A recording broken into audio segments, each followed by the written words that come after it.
reviens pour une petite vidéo haul. Alors pour une fois je ne vais pas vous montrer que du make-up. D'ailleurs je vais garder le make-up pour la fin. Comme ça je laisse planer le mystère. Sauf pour celles qui me suivent un petit peu sur Instagram. Et pour commencer, quand je suis allée à l'Odysseum à Montpellier, c'était lundi, donc hier. Et bien je suis tombée sur la boutique Stradivarius. J'avais vu qu'il y en avait une mais ça me disait rien, et en fait c'est parce qu'il me semble qu'elle est nouvelle, ou alors du moins je ne l'avais jamais remarqué. Et en rentrant dedans je suis tombée amoureuse de ce pull. Donc je vais vous montrer un petit peu ce qu'il donne porté. Voilà. Je me suis dit qu'en fait les couleurs étaient super douces, que ce serait super sympa pour l'hiver. De plus près ça donne en fait un petit peu un petit arc-en-ciel comme ça, tout doux. Donc voilà. Pour information, ce pull je l'ai payé 29,95 €, ce que je trouve pas excessif pour un pull de cette qualité là, et pour un pull tout court d'ailleurs. Donc si vous n'êtes jamais rentré dans une boutique Stradivarius, regardez sur internet où est-ce qu'il y en a. Franchement ça ressemble à Bershka. C'est un petit peu le même genre au niveau du rangement, au niveau de la mode qu'on trouve dedans, et c'est environ les mêmes prix. Donc si vous aimez bien Bershka, je pense qu'il y a de fortes chances que vous aimez bien Stradivarius aussi. Ensuite, je vais vous parler de quelque chose dont je ne vous parle pas d'habitude, mais c'est vrai que j'y pense pas. Et ce matin encore, quand je suis allée faire les courses, je suis tombée sur une petite offre dans un magazine, le magazine Public, je crois, où vous aviez pour quelques euros de plus que le prix habituel du magazine un collier en forme de libellule offert. Donc que j'ai trouvé vraiment super joli, avec des petits diamants et tout. Donc je ne l'ai pas encore déballé parce que je viens juste de rentrer en fait. Et la dernière fois, j'avais de cette façon-là récupéré un gloss Lollipops. Pareil, avec juste 1 ou 2 euros de plus que le magazine. Il y avait 3 couleurs différentes. Enfin voilà, je voulais vous en parler parce que je me suis dit que vous n'achetiez pas forcément des magazines chez les marchands de journaux. Et parfois, il faut le savoir, il y a des petites offres très sympas pour découvrir des petits produits ou pour choper des petits trucs sympas à petit prix. Donc voilà, maintenant vous le savez. Pour continuer, si vous me suivez un petit peu sur le blog, vous avez dû voir que j'avais fait une wishlist pour la rentrée. Et que j'avais mis dessus un appareil qui avait l'air assez extraordinaire pour faire les boucles.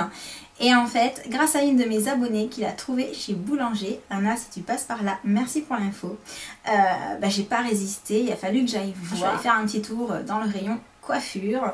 Et effectivement, il y avait le Secret Curl de Babyliss. Et comme j'ai un chéri adorable, il m'a dit vas-y, prends-le, je sais que t'en meurs d'envie. Effectivement, j'en mourais d'envie, surtout depuis qu'Anna m'avait dit qu'il était vraiment sympa. Donc je l'ai pris. Donc ce que je vais faire, c'est que je vous ferai une vidéo démo et première utilisation dans quelques jours, quand je vais m'en servir pour la première fois. Comme ça on pourra découvrir ça ensemble. Donc pour celles qui ne sont pas encore abonnées, surtout pensez à vous abonner si vous voulez voir la vidéo de démo et rigoler avec moi, parce qu'à mon avis ça va être assez épique pour une première. Mais donc voilà, donc ce petit machin on le trouve chez Boulanger, il est vraiment pas donné, mais voilà, celles qui me suivent savent que j'adore me boucler les cheveux, que j'ai vraiment une tignasse qui est assez pénible à l'entretien, et que quand je me suis dit que cet appareil pouvait peut-être me faire gagner un petit peu de temps, le prix est devenu pas secondaire, mais voilà, on se comprend quoi, enfin j'espère. Du coup il coûte 129 €. C'est pas donné, mais voilà, je suis une fan des appareils pour boucler les cheveux, donc voilà. Et pour terminer, le make-up, si vous avez suivi depuis le début, vous savez donc que je suis allée à l'Odysseum, et à l'Odysseum il y a un Kiko.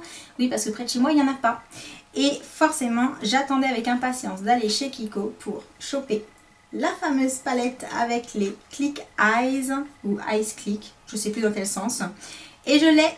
Je me la suis faite, je me suis fait la fameuse palette de l'œuf. Donc j'ai choisi les coloris pour l'automne, avec principalement des couleurs qui pouvaient s'accorder plus ou moins ensemble, pour que en fait la palette me suffise pour faire des make-up complets. Donc là pareil, ce que je ferai, c'est que je reviendrai avec une petite vidéo consacrée rien qu'à la palette, pour vous dire les numéros des ombres que j'ai prises, vous montrer les swatchs, et puis vous faire un petit make-up avec, tant qu'à faire. Donc voilà, donc si vous voulez savoir un petit peu ce que ça donne au niveau des couleurs, juste un petit peu de patience, je vous ferai ça dès que j'ai un moment. En attendant, ce que je peux vous dire, c'est qu'au niveau de la pigmentation, mais il n'y a juste rien à redire. Il faut savoir que la palette vide coûte quand même 9,90 €, et donc chaque ombre à paupières, celle que j'ai choisie en tout cas, coûte 4,90 €. J'ai pas aimé la matières de celles qui coûtent 5,90 €. Je sais pas si c'est parce qu'elles étaient ouvertes depuis un petit moment dans la boutique, mais je sais pas. J'ai pas aimé, du coup j'ai pris que des ombres à 4,90 € et donc à l'arrivée, faire sa palette de 9 revient à 54 € tout rond. Donc voilà, pour celles qui se demandaient un petit peu quel budget il fallait avoir. Donc pour une palette chez Kiko de 9 fards de super bonne qualité, il faut compter une cinquantaine d'euros. Ce qui n'est pas donné, mais franchement, au niveau de la qualité, on en a largement pour son argent. Au niveau de la quantité aussi, parce que les fards sont quand même très très gros. Donc moi je dis, si vous n'avez pas beaucoup de fards, franchement allez-y, foncez. Donc voilà, on arrive à la fin de ce petit haul. Bien entendu, vous le savez, quand je dis petit, c'est vraiment entre guillemets, hein. C'est juste par rapport au nombre de produits, parce que j'ai conscience que ce que je vous montre, c'est pas toujours dans des prix super accessibles, surtout ce monstre là, voilà. Mais bon, comme je vous ai dit, moi je suis accro. Et bien en attendant de vous faire une revue individuelle de chaque produit, je vous envoie d'énormes bisous et je vous dis à très bientôt.